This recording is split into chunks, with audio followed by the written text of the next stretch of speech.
hanya padamu ku percaya. Setiap lutut berteluh menyembahmu Tuhan,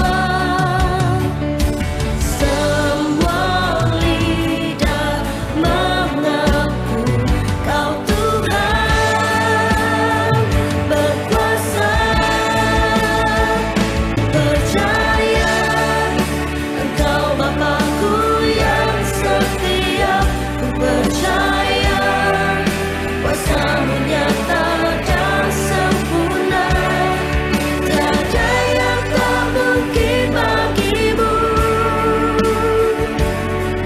Perbuatan-Mu ajaib bagiku,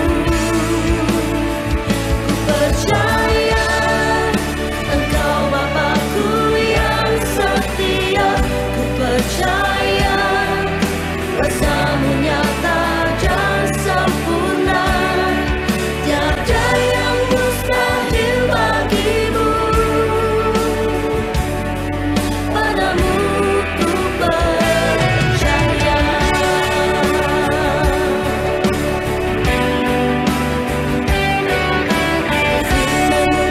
Pelita bagiku,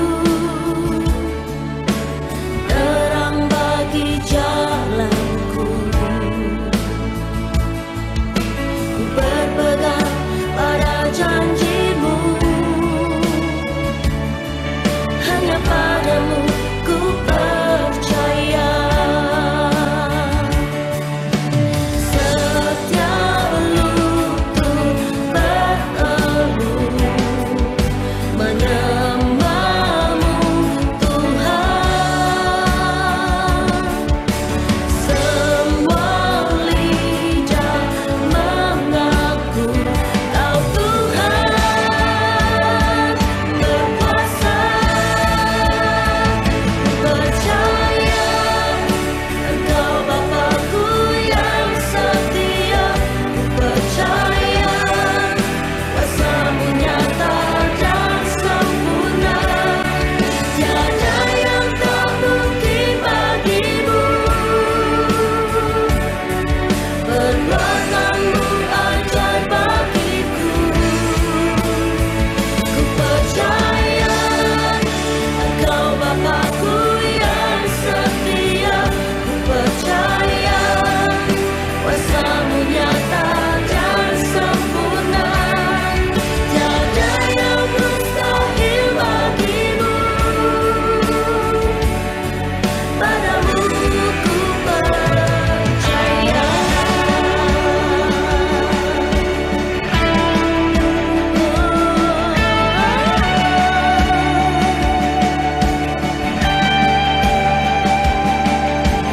Setiap lutut berteluh menyembahmu Tuhan,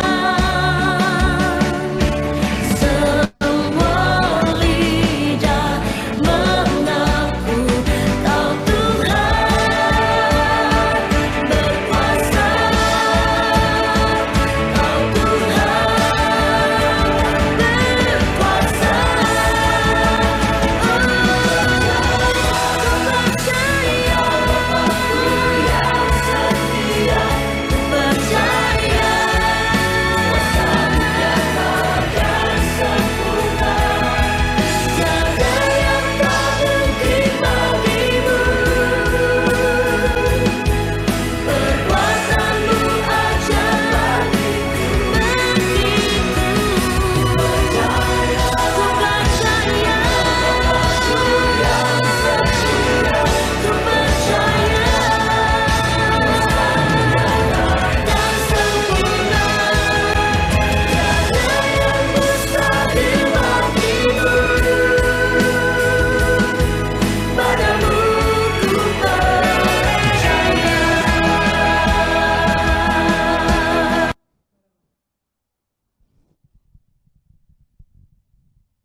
Tes tes.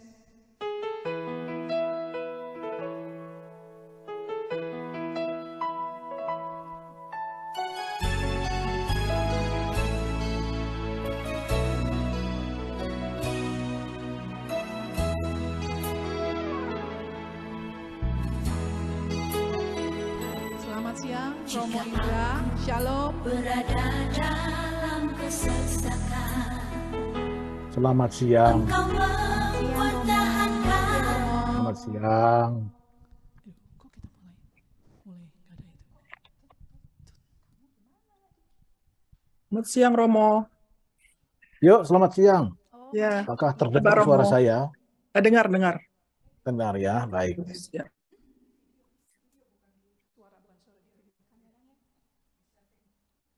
Udah di mana Romo? Di Jogja? Iyalah, di mana lagi? Nggak punya tempat lagi ya. Masa sih? Cumanya adanya di sini ya. Gitu. Ya. Ini lokasinya di mana tuh ini?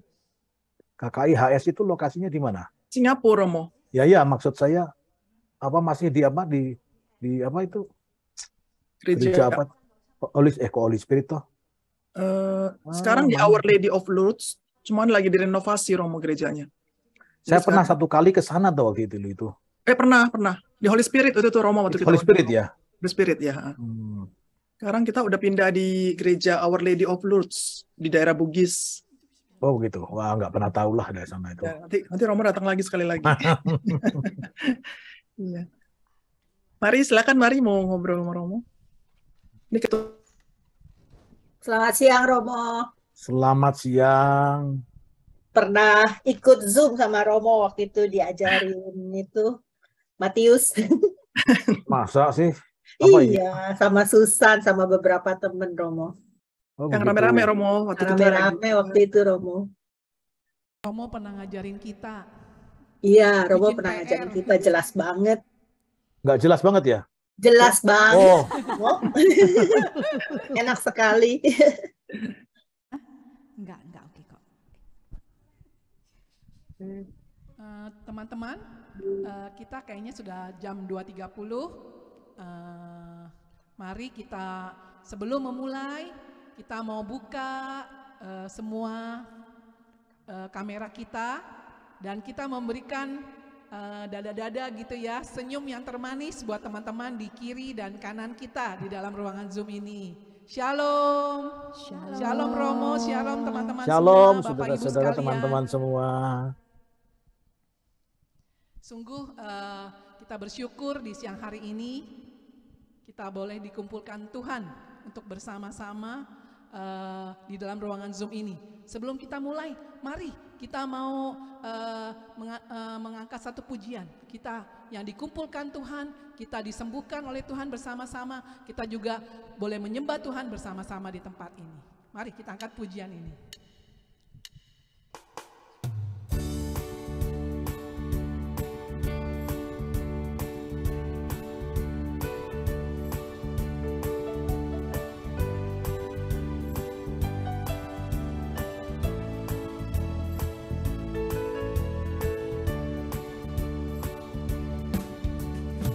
Kita bertemu lagi untuk puji Tuhan.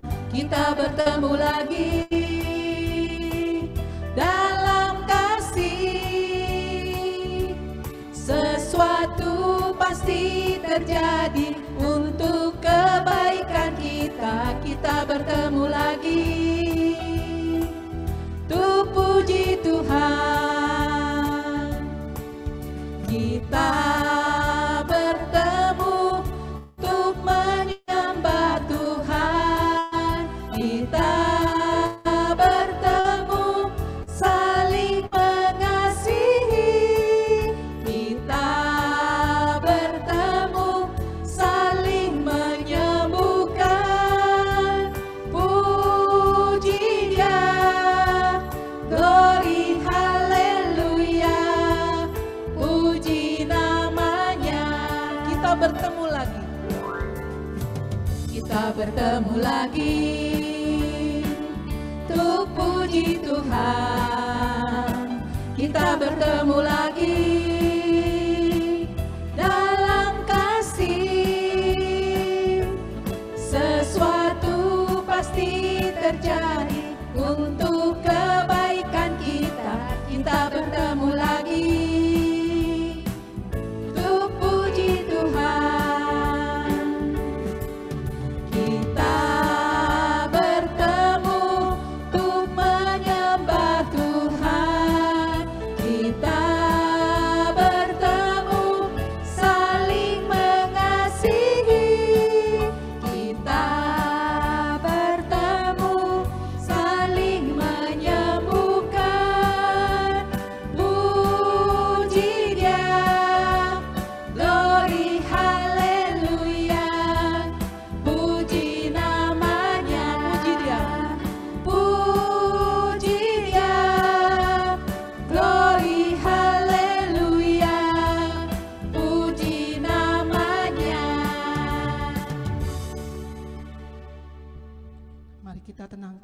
kita. Kita mau buka persekutuan doa kita di sore hari ini dengan tanda kemenangan Kristus. Demi nama Bapa dan Putra dan Roh Kudus. Amin. Amin. Selamat siang Bapa, selamat siang Yesus, selamat siang Allah Roh Kudus. Puji syukur kami naikkan di hadapan Engkau, ya Allah kami, yang sungguh berkuasa atas hidup kami. Sekali lagi Bapa, kami bersyukur kepadamu. Kau kumpulkan kami di siang hari ini di dalam ruangan Zoom ini. Kami sungguh bersyukur Tuhan, kami boleh merespon setiap undangan-Mu untuk hadir bersama-sama di siang hari ini untuk mengenal Engkau lebih dan lebih lagi. Kami juga bersyukur Tuhan, Kau mengundang Romo Indra Tanureja ke tengah-tengah kami yang begitu jauh, tapi kami bisa jangkau melalui Zoom ini. Itu karena kasih-Mu buat kami semua. Terima kasih Tuhan. Begitu banyak kebaikan, kasih setia-Mu yang tak pernah habis di dalam hidup kami. Ini kami Tuhan Yesus, ini syukur kami di hadapan Engkau. Kami mau naikkan di hadapan Engkau Tuhan, karena Engkau begitu baik. Engkau Allah yang setia, Allah yang panjang sabar buat kami.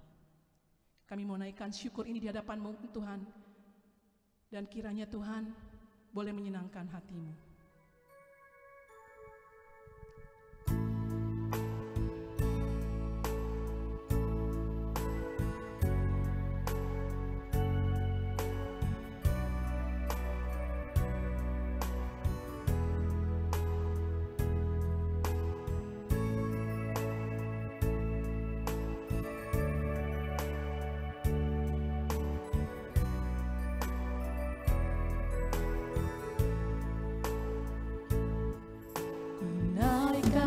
Syukur padamu Yesus, ku sembah sujud kepadamu Tuhan, di hadapan tahta kemuliaan-Mu, ku tinggikan, ku agungkan selamanya.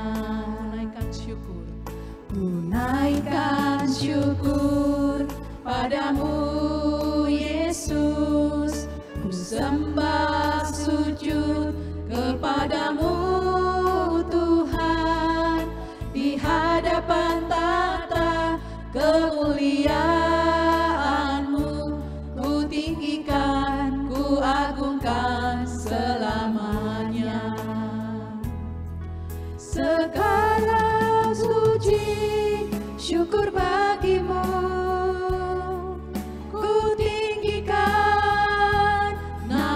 selalu kemuliaan hanya bagi-Mu, terpujilah nama-Mu. Segala puji syukur, segala puji syukur bagi-Mu, ku tinggikan nama-Mu selalu.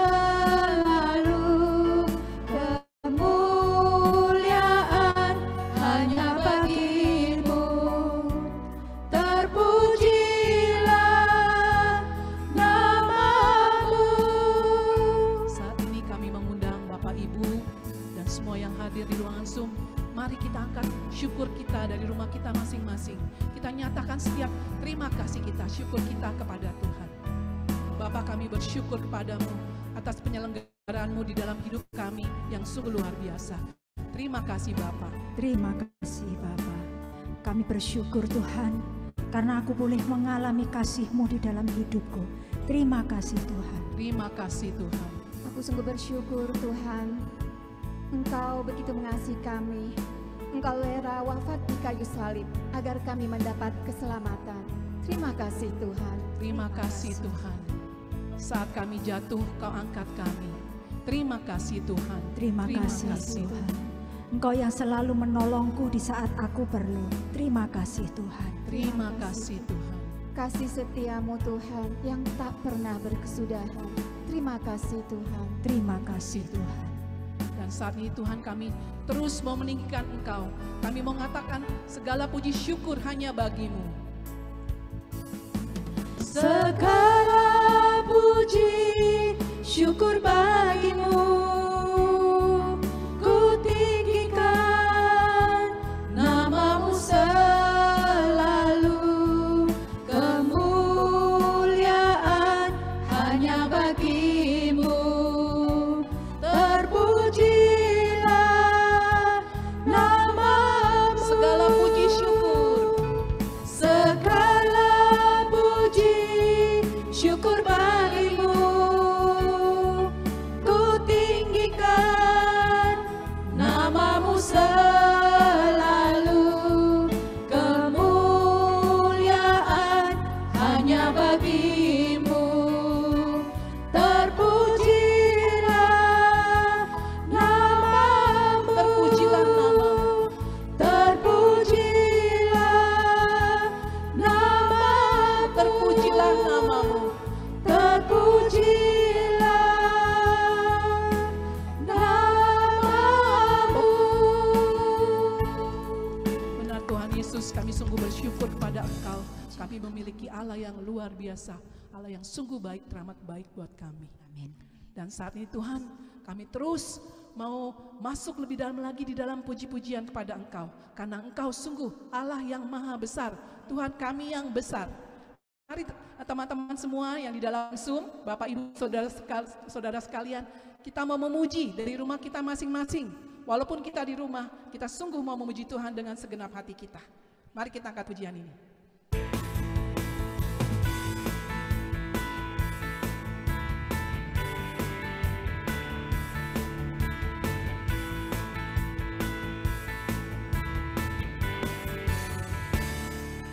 Tuhan Raja Maha Besar, Tuhan Raja Maha Besar, mari datang menyembah Dia. mari datang menyembah Dia.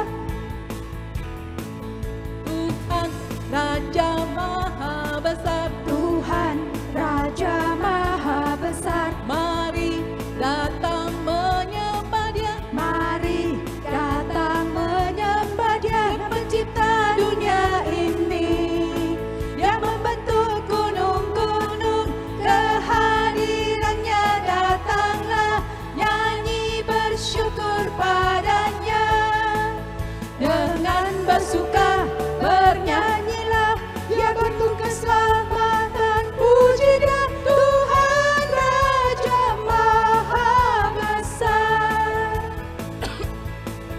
Sekali lagi kita katakan Tuhan Raja Maha Besar.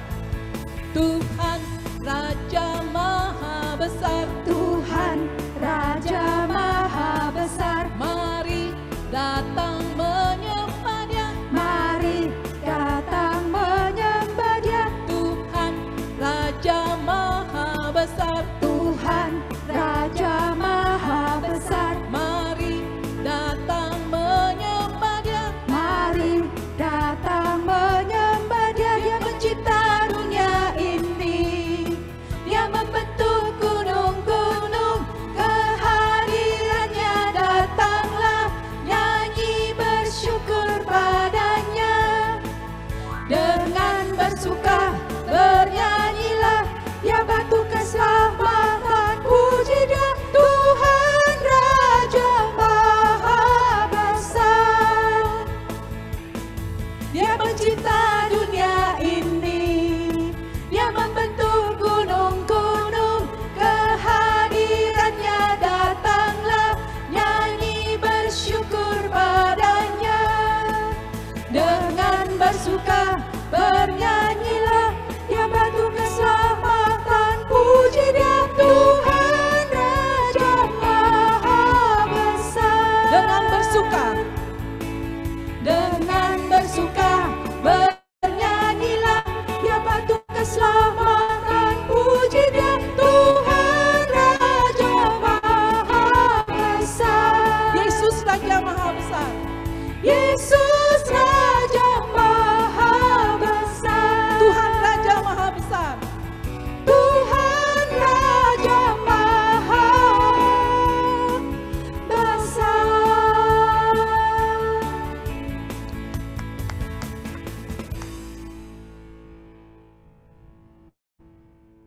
Tuhan, Engkau adalah Allah kami, Allah yang berkuasa atas hidup kami. Engkau Raja yang maha besar, Engkau Allah yang luar biasa di dalam hidup kami. Saat ini Tuhan Yesus, kami mau masuk lebih dalam lagi di hadapan Engkau Tuhan. Engkau tahu setiap kerinduan kami untuk selalu berada dekat dengan-Mu Tuhan Yesus. Untuk selalu berada di dalam hadirat-Mu Tuhan. Itu adalah kerinduan kami. Ini kami Tuhan Yesus, setiap anak-anak-Mu yang hadir di ruangan Zoom ini Tuhan. Kami rindu Tuhan untuk mendekat kepada Engkau. Kami rindu untuk merasakan hadirat-Mu.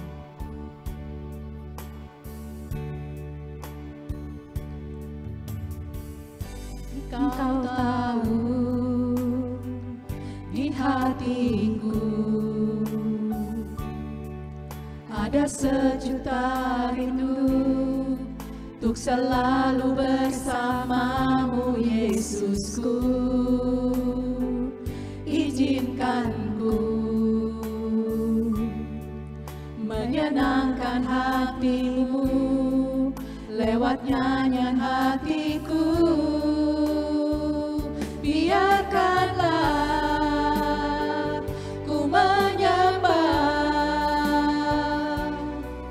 walau tak dengan puisi yang indah. Biarkanlah ku menyembah, memberikan hati ini ku berserah dengan penuh kasih sayang. Biarkan Tuhan aku menyembah.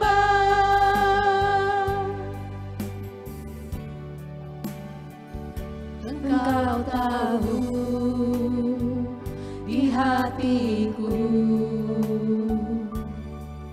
ada sejuta rindu untuk selalu bersama-Mu Yesusku. Izinkan ku menyenangkan hati-Mu lewat nyanyian hatiku. Biarkanlah ku menyembah, walau tak dengan puisi yang indah.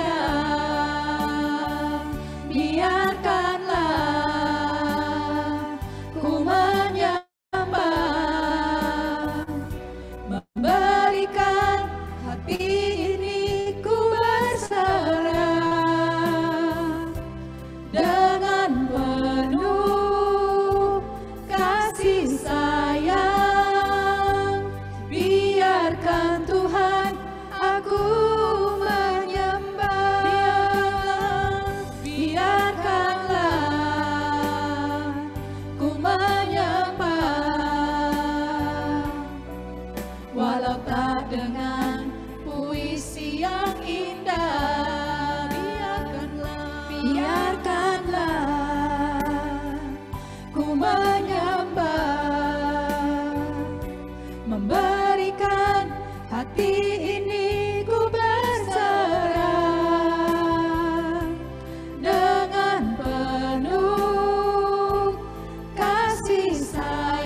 Praise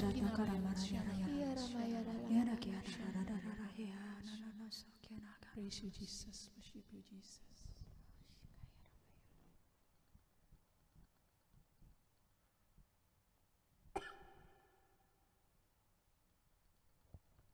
Terimalah urapanku dari ujung kepalamu sampai kepada kakimu. Aku hadir di hadapanmu. Terima kasih Tuhan. Thank you, Lord.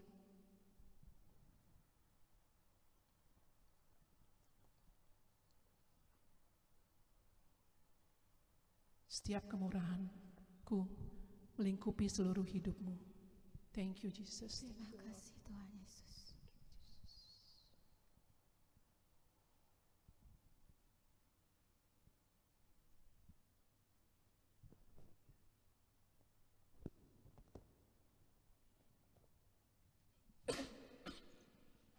Terima kasih Tuhan atas hadir-Mu di tengah-tengah kami.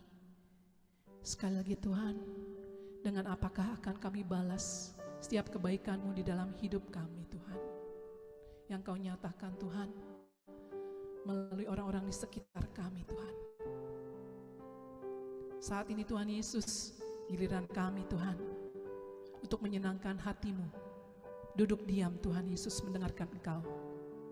Melalui Romo Indra Tuhan yang Kau kirimkan jauh-jauh Tuhan, dari Jogja ke tengah-tengah kami ini Tuhan. Kiranya Tuhan berikan kepada kami Tuhan, hati yang sungguh mau Kau ubahkan. Berikan kepada kami Tuhan, kerendahan hati untuk menerima setiap firman-Mu yang mau ditabur di siang hari ini. Dan kiranya Tuhan Yesus Kau lingkupi Romo Indra dengan kuat kuasa-Mu, dengan kuat Roh Kudus-Mu Tuhan, agar apa yang disampaikan, sungguh kami boleh menerimanya Tuhan dengan baik, dan kami mengerti, dan kami mau Tuhan untuk menjalankannya di dalam kehidupan kami sehari-hari. Beracaralah Engkau Tuhan di tempat ini Tuhan Yesus, kami semua anak-anak-Mu siap untuk mendengarkan Engkau. Kemuliaan kepada Bapa, Putra, dan Roh Kudus, seperti pada permulaan, sekarang, selalu, dan sepanjang segala abad. Amin.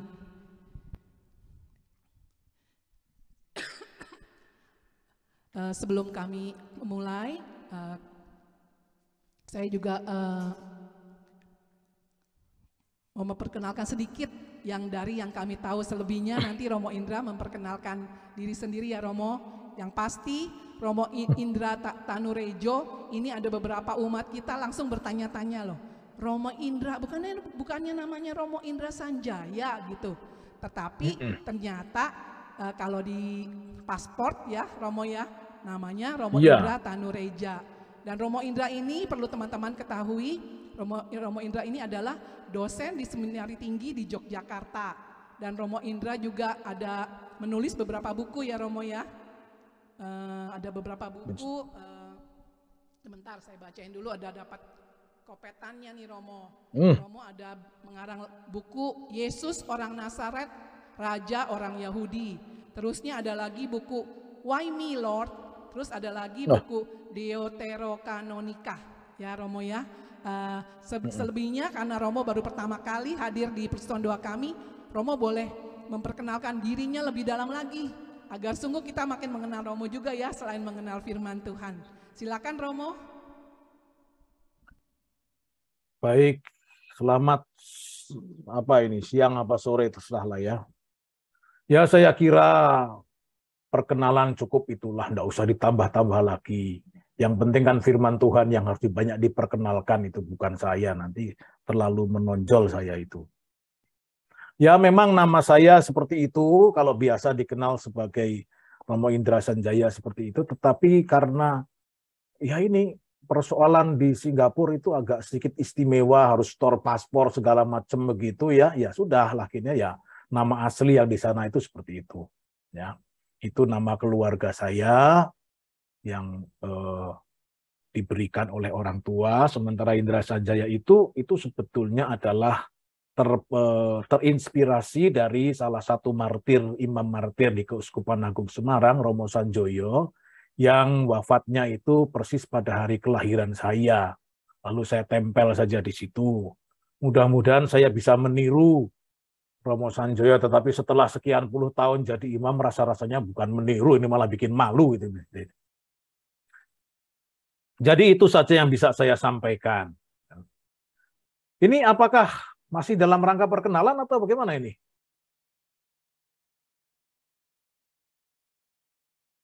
Udah boleh lanjut, Romo? Nah, itu. Soalnya nggak begitu jelas tadi. Saya itu ragu-ragu ini nanti kalau tidak dibatasi perkenalannya bisa berjam-jam ke sana malah tidak itu. Baik, terima kasih saudara-saudara, teman-teman dari KKIHS. Saya pernah sekian tahun yang lalu pernah satu kali datang bersama-sama on-site di sana. Waktu itu masih belum ada pandemi. Saya lupa berapa tahun yang lalu itu. Saya pernah ke sana. Nah, saya diminta lagi ini kesempatan sekarang menjadi lebih mudah karena diminta pada waktu pandemi dan itu ada sarana Zoom seperti ini. Ini membuat saya jangkauannya di satu pihak itu lebih luas, tetapi terus terang saja kadang-kadang menjadi sulit untuk menolak ya toh. Karena alasannya apa? Biasanya, waduh, nggak bisa, hari ini saya ada acara. Kalau membutuhkan perjalanan panjang itu kan tidak bisa. Tapi karena Zoom itu nanti alasnya, Zoom itu di mana-mana bisa, Romo, nggak ada alasan seperti itu. Ya inilah Zoom ini menjadi berkat dan sekaligus kutuk bagi saya. Sehingga tidak bisa menghindar. Tapi ya oke lah, buat Tuhan saya kira kita semua merelakan waktu yang juga kita miliki dianugerahkan Tuhan. Baik teman-teman terkasih, pada kesempatan yang baik ini, saya diminta untuk berbicara mengenai purgatorium atau api penyucian, biasanya dikenal begitu. Ya. Dan ini saya kira erat sekali kaitannya dengan bulan November, yaitu bulan di mana kita mendoakan para arwah orang beriman. Nah, baik pendoakan para arwah orang beriman dan juga soal purgatorium seperti itu, ini persoalan yang gimana ya dikatakan ya sedikit problematis juga, dipersoalkan banyak orang dan seterusnya dan seterusnya. Nah, pada kesempatan ini mudah-mudahan saya bisa memberikan pencerahan kepada saudara-saudara sehingga dengan setelah presentasi pemaparan saya dalam kesempatan ini, iman kita semakin diteguhkan. Ya. Maka mohon izin kepada panitia, co-host, supaya saya boleh men-sharingkan, share screen ya. Mohon izin untuk share screen, supaya pembicaraan saya lebih terarah, saya tidak grogi karena penampilan saya, dan kemudian bisa lebih persis apa yang mau saya katakan.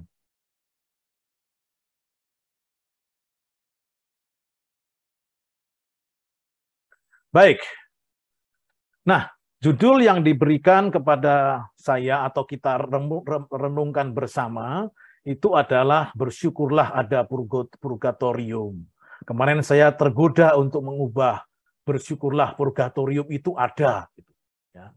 Dan bagi saya, atau kalau kita melihat judul ini, lagi nampak bahwa rupa-rupanya purgatorium itu disambut dengan sebagai sesuatu yang yang patut disyukuri kehadirannya itu.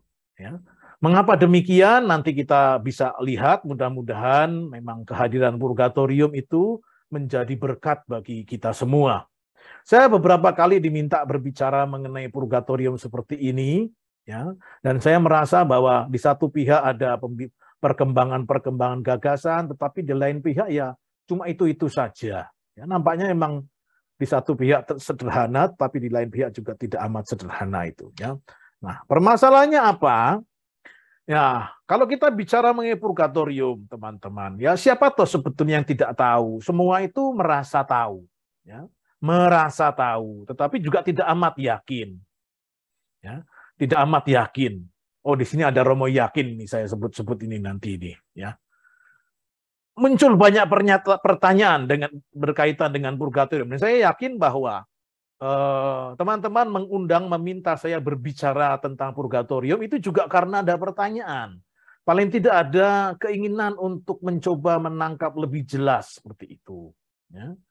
Nah, kemudian kita juga tahu ada banyak jawaban-jawaban tentang hal itu, ya, kesana kemari, dan biasanya jawaban-jawaban yang spekulatif begitu, dan membuat orang Katolik dan orang non-Katolik itu sebetulnya bingung.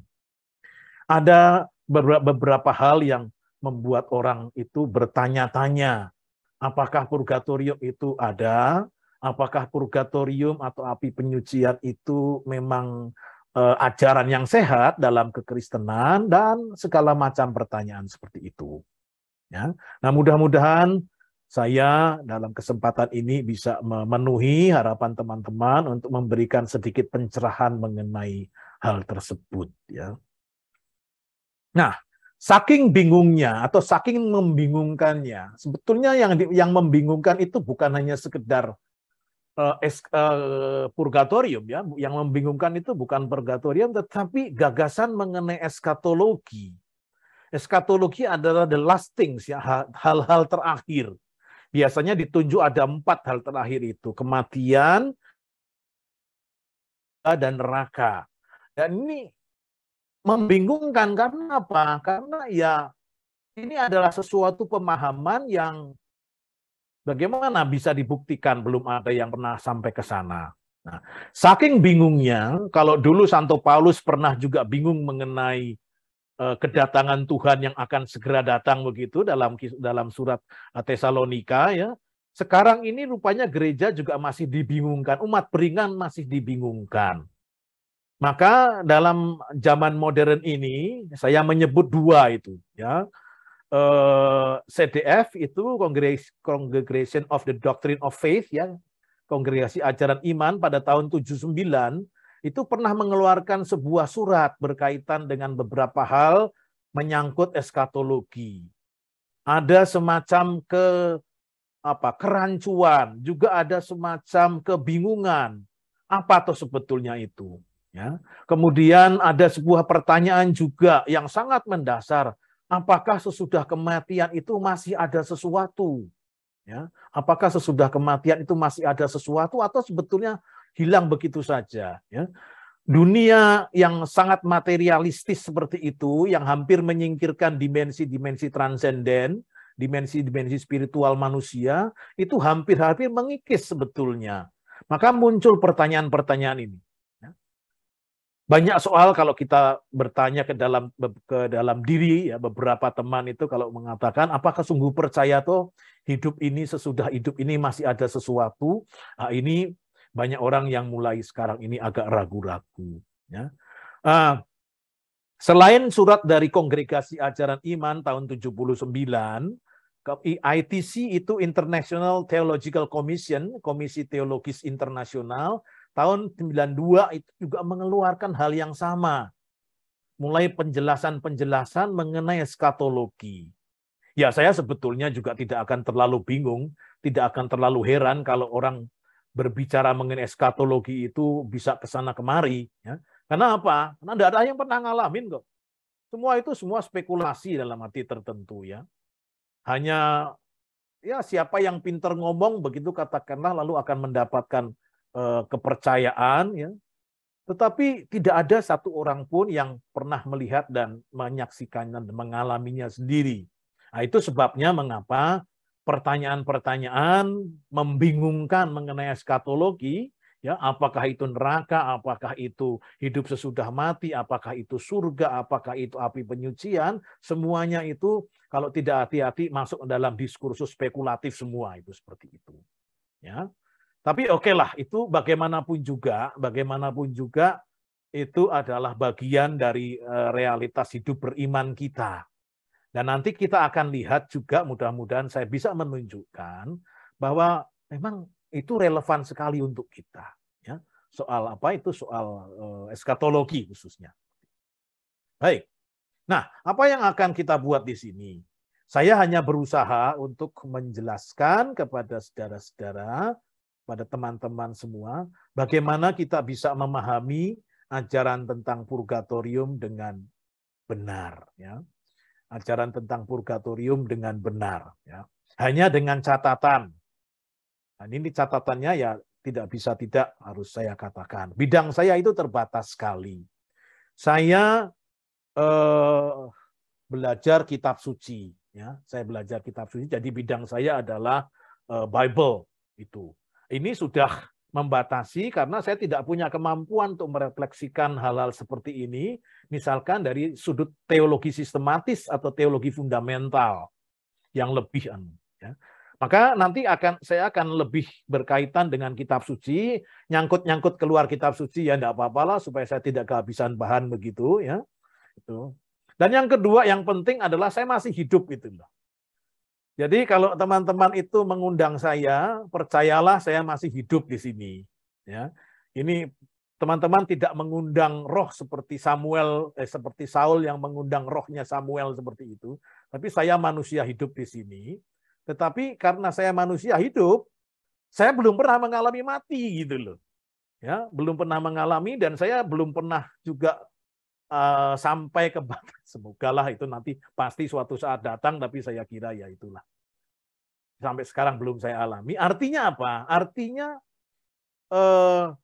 refleksi saya sehubungan dengan api penyucian itu adalah refleksi dari orang yang belum mengalami. Berdasarkan apa? Berdasarkan data-data Alkitab, kemudian ajaran-ajaran gereja dan pemahaman-pemahaman saya, lalu saya coba untuk sampaikan dalam forum yang seperti ini.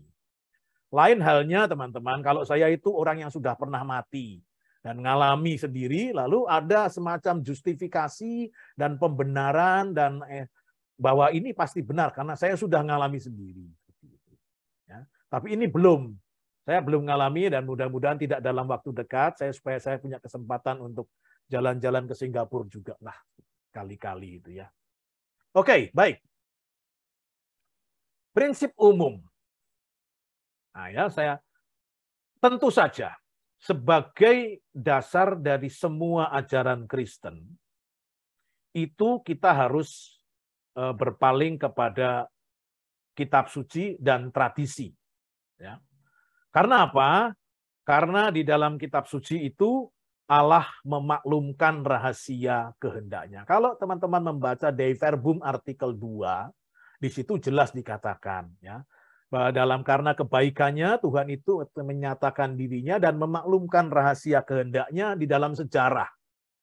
Dan itu yang ditulis oleh penulis-penulis kitab suci. Maka mau tidak mau, kalau kita mau bicara mengenai eskatologi, entah itu gampang atau tidak, entah itu susah atau entah itu ada atau tidak, jelas atau tidak, kita mesti kembali dulu kepada kitab suci. Tidak bisa tidak. Ya. Dan ini persis masalahnya. Teman-teman, kita semua menyadari ya, kalau kita bicara mengenai ini, mengenai berbicara mengenai eskatologi atau bicara mengenai api penyucian dari sudut pandang kitab suci, persis yang dipersoalkan adalah apakah ada dasar alkitabiah dari api penyucian. Ya, sudah lama ini dipersoalkan dan ini menjadi kegalauan kita bagi umat Katolik karena di satu pihak mau percaya, di lain pihak juga iya ya dicari-cari di mana-mana nggak ada. Saya sudah baca kitab suci khatam dari awal sampai akhir beberapa kali, tidak ketemu sedikit pun kitab suci, pembicaraan mengenai api penyucian. Ya. Ini persoalannya adalah di sini berkaitan dengan api penyucian itu. Bagaimana kita bisa menemukan gagasan api penyucian di dalam kitab suci? Karena apa? Karena di dalam permukaan kalau kita baca begitu saja, itu tidak ada itu. Kata itu tidak ada sama sekali. Ya. Nah, ini persis masalahnya. Di satu pihak prinsip umum kalau kita mau mendalami ajaran Kristen, ajaran Katolik, itu harus dari kitab suci. Tetapi tidak semua bisa dijelaskan oleh kitab suci dan ini masalah. Maka ya mari kita lihat bagaimana kita berhadapan dengan soal seperti ini supaya akhirnya bisa ditemukan jalan keluar bagi persoalan yang kita hadapi. Baik. Nah, mengapa tidak sederhana? Alkitab itu bukan jawaban instan atas segala soal. Ya, ini saya kira soal yang harus kita sadari. Nah, ini berkaitan dengan apa? Kalau saya mengatakan seperti ini, Alkitab bukan jawab instan atas segala soal, itu sebetulnya kita itu orang Katolik sudah mempunyai paham sendiri bahwa Alkitab kita itu bukan seperti itu. Kalau bukan seperti itu, ya, lalu ya kalau saudara-saudara, kalau kita semua lagi bingung, saya mau makan apa pada hari ini, sore ini mau makan apa begitu, lalu enggak tahu lalu iseng-iseng saja buka kitab suci karena di sana ada jawaban. Ya siapa tahu ada gitu ya. Oh ternyata di sana ada belalang dan madu hutan. Maka carilah kita belalang dan madu hutan untuk makanan malam hari ini. Ya, kalau ketemu itu lumayan ya toh. Misalkan seperti itu. Alkitab tidak memberi jawaban yang instan atas semua soal. Jadi kalau kita mencari begitu saja apa api penyucian di dalam Alkitab, lalu ini jangan kecewa kalau kita tidak temukan. Nah, kitab suci itu apa tuh sebetulnya? Kitab suci itu saya rumuskan di sini ya, sebagai kesaksian iman tentang pernyataan diri Allah dalam sejarah yang berpusat dalam diri Yesus Kristus. Ya. Alkitab adalah kesaksian iman. Kalau kita bicara mengenai kesaksian iman, maka unsur manusianya itu cukup kuat. Manusia siapa? Manusia yang diilhami oleh Allah. Diilhami oleh Roh Kudus, mendapat inspirasi Roh Kudus, sehingga dia bisa menulis apa yang hanya dikehendaki oleh Allah, tertulis di dalam kitab suci. Nah, ini paham mengenai Alkitab menjadi penting. Karena apa? Karena nanti persoalan-persoalan sehubungan dengan pertanyaan-pertanyaan yang muncul dan membingungkan kita, itu sebetulnya adalah pertanyaan yang berasal dari sebuah sudut pandang berbeda. Saya ambil contoh. Pertanyaan yang sering kali muncul adalah ini. Ya. Coba kita lihat Injil. Ada 4 Injil yang berbeda satu sama lain. Kadang-kadang si Injil A dan Injil yang satu itu bertolak belakang. Lalu mana yang benar dan bagaimana bisa mengatakan bahwa kitab suci itu adalah firman Tuhan kalau bertentangan satu sama lain? Ini kan pertanyaan yang sering kali muncul. Tetapi di balik pertanyaan itu ada apa? Ada sebuah paham tertentu dalam kitab suci. Bahwa kitab suci itu tulisan Tuhan, dibisikkan oleh Allah sehingga tidak bisa semuanya harus sinkron, tidak bisa saling bertentangan. Padahal kalau kita memanggil Alkitab sebagai sebuah kesaksian iman, ya, kesaksian iman, lalu kita bisa tahu bahwa itu perbedaan perspektif, perbedaan ungkapan, perbedaan cara pandang, perbedaan cara melihat itu sah-sah saja. Sah-sah saja, tidak ada masalah hubungan itu. Ya, jadi persoalan pertama berkaitan dengan ajaran Kristiani pada umumnya adalah hati-hati dengan paham mengenai Alkitab. Seringkali paham Alkitabnya itu campur ke sana kemari, sehingga kita bertanya sesuatu yang sebetulnya tidak sudah jelas atau tidak perlu dipertanyakan. Ya. Nah, karena Alkitab adalah sebuah kesaksian, maka kesaksian yang ditulis oleh seseorang pada zamannya, maka Alkitab itu terikat pada ruang dan waktu. Ya, terikat pada ruang dan waktu. Tidak bisa tidak bisa diartikan yang sama terus sampai dari dulu sampai sekarang sama saja itu tidak. Karena itu ada dalam ruang dan waktu. Ya. Nah, misalkan saya ambil contoh saja sederhana ya.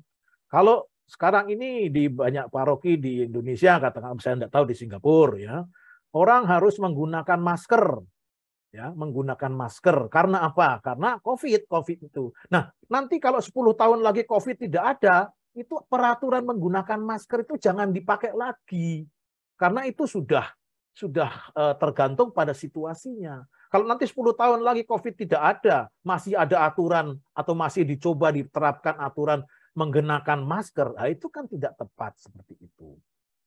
Ya, oke. Dan tidak semua detail perlu disampaikan. Baik, karena ini bukan kursus mengenai kitab suci, ya sudah hal itu saya singkat-singkat saja ya. Tapi yang kita masuk ke tempat ke situasi yang lebih persis ya. Nah, data-data kitab suci tentang topik ini ya, tentang topik ini sebetulnya tidak jelas dan bervariasi. Banyak sekali. Ya. Nah ini, ya. Coba kalau teman-teman itu mencoba mencari, ya, melihat, ya, coba gagasan akhir zaman di dalam Alkitab, dalam Injil itu seperti apa. Nanti kan keluarnya macam-macam seperti itu. Ya, dan karena tidak jelas ya bagaimana lagi kesaksian seperti itu tidak harus sama. Ya. Yang sering kali saya beri contoh saya kutip sebagai contoh adalah ini. Ya. Gereja Katolik kita semua itu mengakui sakramen ada berapa? Ada 7 ya. Dasarnya mana? Alkitab. Alkitab, dasarnya Alkitab pasti. Ya. Tetapi kalau kita melihat ada pihak-pihak lain yang mengatakan sakramen itu berapa? 2, 3. Dasarnya apa? Alkitab. Loh, Alkitabnya sama kok hasilnya berbeda. Nah ini kan menunjukkan bahwa rupa-rupanya data atau ungkapan-ungkapan yang terdapat dalam kitab suci kita itu juga tidak begitu saja jelas. Berbeda misalkan dengan siapa nama Ibu Yesus. Itu semua Injil menyebutkan, kecuali Yohanes ya, semua Injil menyebutkan namanya Maria, sehingga tidak bisa keliru siapapun yang mengetahui itu pasti jelas menyebutnya Maria. Nah ini. Akibatnya apa? Karena data-data Alkitabiah itu tidak amat jelas, ya, maka sering orang menafsirkan, mengait-ngaitkan teks, sehingga membentuk sebuah ajaran tertentu yang bisa membingungkan umat. Nah, lalu bagaimana? Ya, justru karena tidak jelas atau tidak sinkron, bisa kemana-mana jawabannya seperti itu, bervariasi, maka perlulah semacam wasit. Dan wasit itu apa? Wasit itu muncul kepada kita dalam yang namanya ajaran gereja atau magisterium. Magisteriumlah yang oleh gereja itu menjadi katakanlah semacam semacam yang mempersatukan dari semua ajaran-ajaran yang seperti ini, lalu yang mana yang sebetulnya menjadi ajaran kita. Lalu berdasarkan pemikiran aneka macam hal, lalu muncullah magisterium seperti itu. Ya. Nah, oleh karena itu kalau kita mau mencari gagasan mengenai eskatologi, silahkan dicari di dalam Katekismus Gereja Katolik. Di situ dirumuskan dengan cukup jelas apa itu eskatologi, kematian, kehidupan kekal, kebangkitan badan, dan seterusnya itu apa, dijelaskan dalam Katekismus Gereja Katolik. Katekismus Gereja Katolik itu dasarnya juga Alkitab. Ya. Nah, ini saya kira teman-teman yang mau saya sampaikan sehubungan dengan pembicaraan mengenai api penyucian itu, ya. Pertama, kita tidak bisa atau tidak harus kecewa kalau seandainya mencari di dalam Alkitab itu tidak ada. Ya sudah, biar saja, tidak semua harus ada. Ya. Kalau kita mau mengatakan semua harus ada dasar Alkitabiahnya secara eksplisit dan jelas, wah itu nanti repot. Banyak hal yang tidak ada. Ya. Ungkapan Trinitas, kata Trinitas tidak ada di dalam Alkitab. Yesus sungguh Allah, sungguh manusia juga tidak ada. Ya, baptis bayi, baptis kanak-kanak begitu tidak ada perintah seperti itu. Tetapi itu tidak bertentangan dan bisa mengalir, bisa diturunkan dari ajaran-ajaran Alkitabiah seperti itu. Ya, demikian juga kalau kita bicara mengenai api penyucian, saya kira harus ditempatkan dalam model seperti itu. Tidak ada secara eksplisit dalam Alkitab, tetapi tidak berarti Alkitab itu menolak atau Alkitab itu sama sekali tidak memberikan indikasi atau petunjuk mengenai hal-hal seperti itu. Ya, baik. Butuh jembatan sebetulnya. Ya. Butuh jembatan antara Alkitab dengan kita umat beriman. Ini adalah tafsir sebetulnya di sini ini. Supaya jelas, karena masing-masing itu penulis ada di sini, pembaca ada di sini, jarak jauh. Ya, tadi berulang kali disebutkan bahwa saya berada di tempat yang jauh begitu. Untunglah sudah ada Zoom seperti ini sehingga bahasa saya ya mungkin bahasa Indonesia dibandingkan yang di Singapura.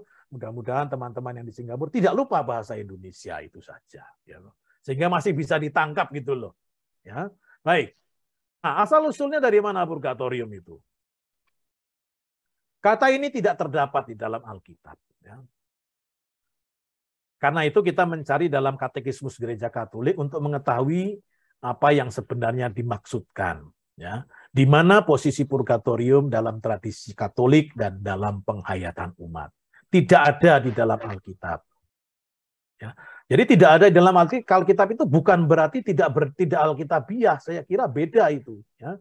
Kalau kita mengatakan mana dasar Alkitabnya, tapi yang dimaksud adalah di mana eksplisit disebutkan kata itu, ya kita lewat saja. Purgatorium tidak ada di sana. Ya. Tetapi kalau kita melihat nanti beberapa teks yang menunjukkan gagasan yang sebetulnya gagasan dari purgatorium, nah itu persoalannya menjadi lain. Kita bisa melihat hal seperti itu. Ya. Apa artinya? Purgatorium itu artinya adalah dari bahasa Latin purgare, ya, kemudian di dalam bahasa Inggris menjadi to purge seperti itu, ya, yang menyucikan artinya. Ya. Maka api penyucian, purgatorium itu sebetulnya menjadi tempat penyucian, ya, bukan laundry, tempat pencucian, bukan itu. Hati-hati itu nanti. Salah menerjemahkan itu nanti menjadi laundry karena tempat pencucian dan pengeringan seperti itu. Nah, yang menarik adalah ini. Bahasa Indonesia itu, istilah Indonesia mempunyai kata api penyucian, itu sebetulnya di dalam teks aslinya itu tidak ada kata apinya. Kalau kita melihat bahasa-bahasa barat semua, hanya ada dua sejauh saya tahu, bahasa Belanda dan bahasa Jerman yang masih menyertakan kata api. Yang lain itu tidak ada. Yang lain hanya derivasi dari bahasa Latin ini, purgatorium, purgatory, dan macam-macam hal seperti purgatorio dan macam-macam. Ya, tetapi tidak ada yang memberikan. Nah, dari mana itu api itu muncul ya? Saya kira ya mungkin api itu, kalau saya mengutip di sini dari Kebijaksanaan bab 3 ayat 6, api yang memurnikan emas. Nah, mungkin di situ karena fungsi purgatorium adalah menyucikan, maka okelah disebut sebagai api penyucian. Tapi bahayanya adalah api penyucian ini kan seolah-olah dekat dengan api neraka, ya. Kadang-kadang memberi kesan juga ini adalah siksaan panas, ya, seperti itu. Api yang tidak kunjung padam dan seterusnya dan seterusnya.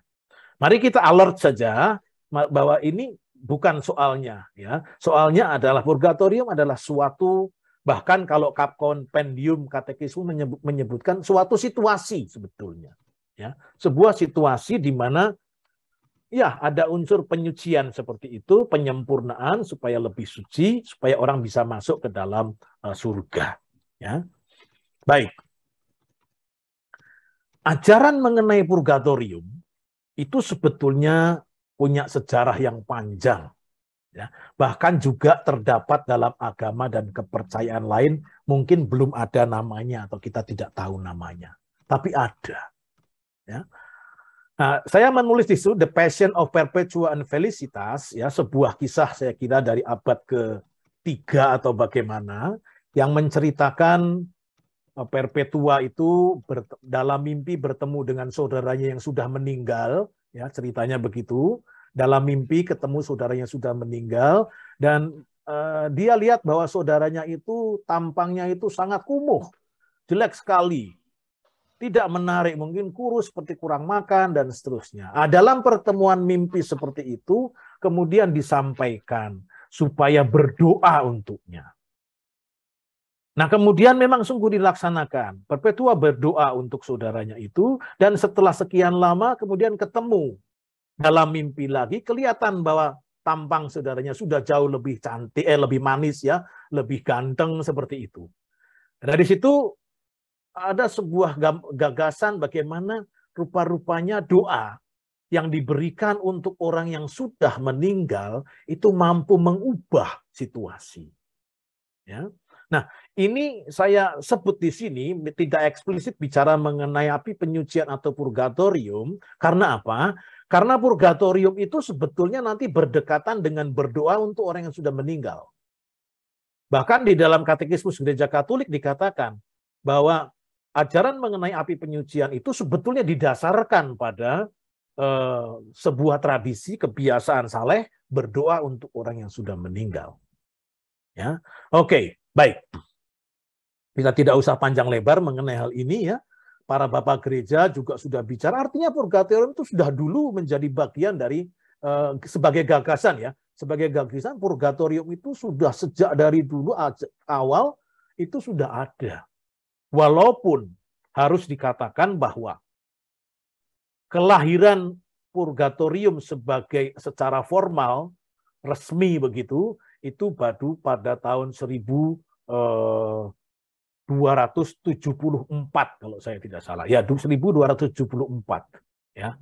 Itu secara resmi nama itu dipakai sebagai tempat ya. Purgatorium menjadi tempat untuk penantian orang yang masih harus menjalani proses pemurnian sebelum sampai kepada surga mulia memandang Allah Bapa yang Maha Kuasa.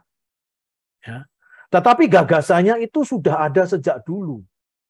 Dan ini yang tadi saya katakan mengapa ada atau tidak dalam kitab suci sebetulnya tidak amat penting itu sebetulnya ya. Karena memang tidak semua secara eksplisit mesti ada di sana. Oke, gagasannya seperti ini ya. Pada zaman dulu yang saya kira juga masih akan baik ya. Bagaimana tentang orang mati? Ya, kalau orang baik ke surga, oke, tidak ada masalah. Orang tidak baik ke neraka. Oke, ini juga tidak masalah. Tetapi apakah hanya ada dua kelompok itu? Ada hitam dan putih. Apakah tidak ada yang abu-abu? Ya. Apakah tidak ada yang abu-abu itu persoalannya.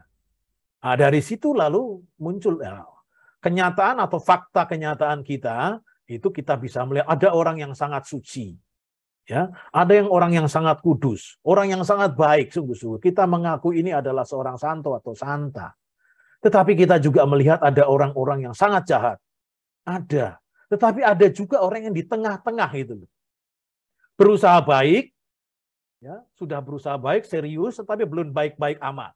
Belum baik-baik amat, tahu-tahu mati. Lalu bagaimana itu? Orang seperti ini mau diletakkan di mana? Ya.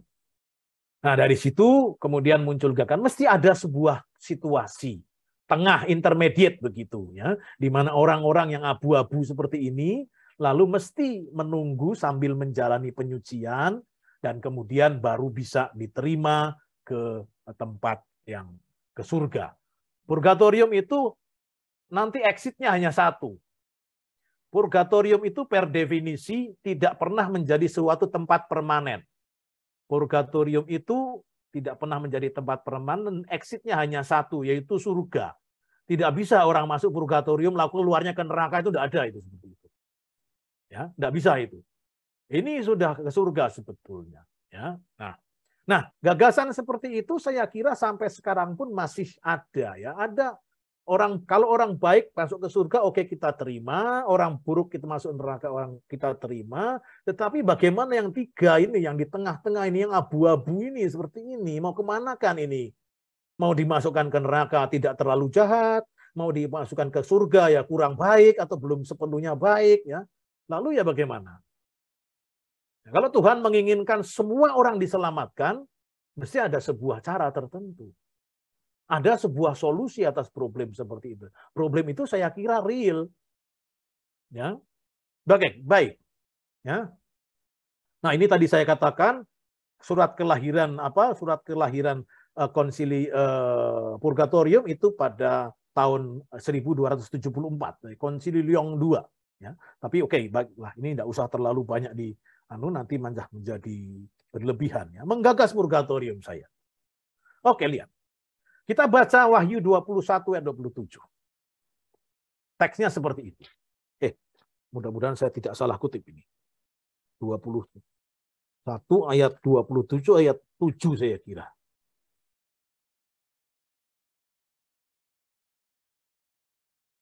Oh ya, betul. 21 27. Ini patokannya. Tetapi tidak akan masuk ke dalamnya, ke dalam surga, sesuatu yang najis atau orang yang melakukan kekejian atau dusta, ya, melainkan hanya mereka yang namanya tertulis di dalam kitab kehidupan anak domba.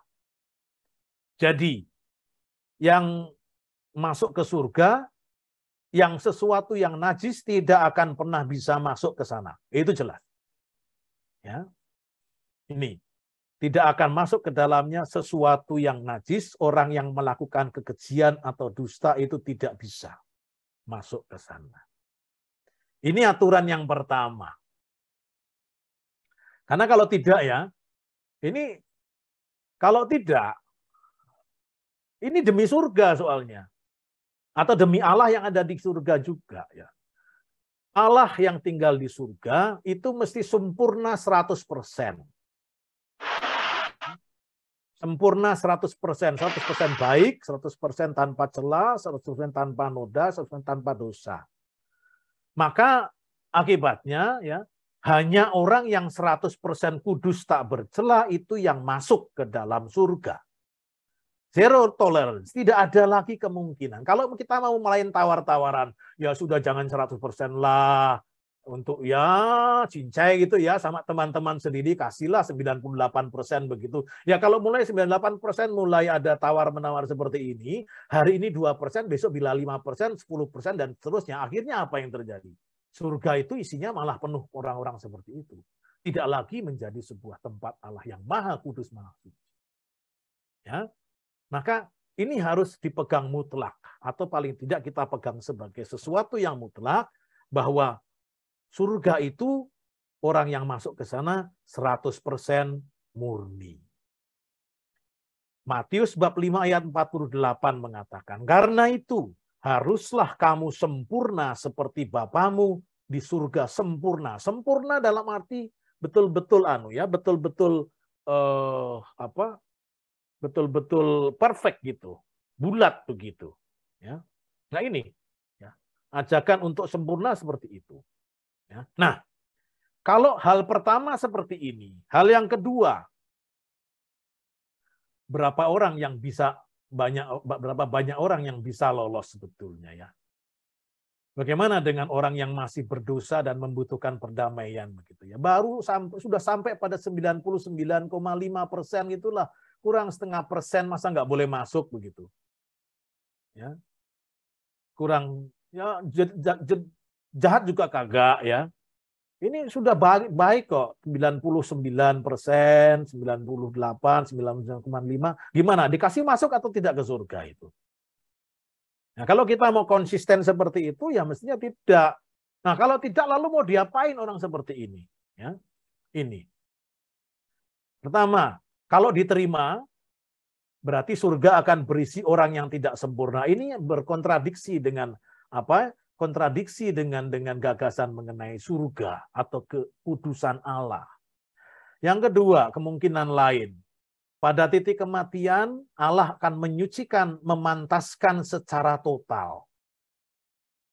Oke, ini sadar bahwa orang itu belum sempurna, tetapi nanti pada saat kematian Allah berbuat sesuatu dengan caranya sendiri yang istimewa, dengan rahmatnya yang luar biasa, memantaskan secara total. Ya, sebetulnya ini dalam arti tertentu ya model purgatorium. Tidak bisa tidak. Karena ada semacam usaha untuk mengubah sesuatu yang tadinya belum sempurna, dijadikan sempurna. Hanya kalau ini instan, ya, pada suatu titik Allah menyucikan seperti itu. Kemungkinan ketiga adalah Allah menyucikan kita setelah kita mati. Berarti apa? Ini ada proses agak panjang, membutuhkan waktu yang lama seperti itu. Yang keempat adalah masuk neraka. Nah, ini terlalu tidak menghargai perjuangan orang ya. Kalau sudah sampai pada 99% begitu, masih dimasukkan neraka, karena itu kan rasa-rasanya ya tidak adil juga, tidak fair juga ya. Maka yang tersisa ada dua ini, B atau C. Ya. B atau C, dan dua-duanya ini sebetulnya dalam bentuk yang berbeda, ini sebetulnya membutuhkan purgatorium. Maka dikatakan, seorang teolog mengatakan, itu bahwa teologi apapun juga membutuhkan purgatorium. Entah teologi Protestan, teologi Katolik membutuhkan purgatorium. Karena apa? Karena ini. Kalau purgatorium dipahami sebagai sebuah proses itu ya, proses penyucian yang belum beres itu. Ya, hanya apakah instan atau panjang waktunya. Nah, ini Nah, gereja Katolik menganut yang C seperti ini. Ya, menganut yang C sebetulnya. Ya. Sementara gereja-gereja reformasi itu meyakini yang B. Yang tapi sebetulnya yang B pada titik kematian Allah bertindak campur tangan dengan rahmat yang istimewa, menyucikan dan memantaskan. Itu sebetulnya juga dalam arti tertentu ya sama dengan purgatorium. Ada sebuah usaha untuk mempurge, menyucikan dengan modelnya sendiri, ya, dengan modelnya sendiri. Nah, teman-teman, ini gagasan secara apa? Secara apa ya? Kalau kita berpikir secara logika, secara nalar dan melihat berdasarkan kenyataan, ya seperti inilah kira-kira yang bisa nih. Ya, ini adalah fakta manusiawi. Ada orang yang sungguh serius berusaha untuk menjadi suci, tetapi entah karena apa, entah karena kesalahannya siapa, hampir suci dia sudah dipanggil Tuhan. Lalu bagaimana? Apakah semua perjuangan hidupnya selama hidupnya sia-sia dan perlu dibuang? Saya kira itu juga tidak baik, tidak benar. Maka saya kira dalam titik ini, itu purgatorium sebagai sebuah kesempatan untuk menyucikan, itu sesuatu yang mau tidak mau harus ada. Dan kita ada di mana sebetulnya teman-teman? Apa kita adalah orang-orang yang sungguh berada pada yang 100% akan masuk surga? Rasanya saya tidak berani mengatakan seperti itu. Apakah kita masuk neraka? Ya, tidak tahu. Ya. Tetapi mungkin sebagian besar dari kita berada di tengah-tengah seperti ini. Dan oleh karena itu mungkin purgatorium memang bersyukurlah kita bahwa purgatorium itu ada. Karena exit dari purgatorium itu bagaimanapun hanya nanti surga, tidak ada lain. Ya. Nah ini gagasan, saya kira gagasan mendasar dari purgatorium adalah seperti ini yang bisa saya sampaikan. Ya. Nah ini sudah barusan kita jelaskan. Nah apakah purgatorium itu tidak lalu merelatifkan penebusan Kristus? Ya, memang harus diakui peristiwa Yesus membuka gerbang keselamatan. Ya. Orang yang manusia yang menerima dalam iman yang diungkapkan dengan pembaptisan itu menerima keselamatan. Tetapi persoalannya adalah setelah dibaptis itu orang masih hidup gitu loh. Kecuali kalau sudah dibaptis dia langsung mati. Nah, dia tidak bisa berbuat dosa lagi. Lalu dia aman, keselamatan lalu dijamin masuk surga dia. Karena persis disucikan oleh air pembaptisan. Tetapi seperti saya, seperti kita itu yang sudah dibaptis tetapi masih terus hidup panjang seperti ini, makin panjang hidup itu makin banyak dosa. Maka tidak mengherankan kalau kita membaca Injil Yohanes itu ya, ketika Yesus berhadapan dengan perempuan berdosa, siapa yang pergi dulu itu? Yang pergi adalah orang yang paling tua karena paling banyak dosanya seperti itu. Ya toh?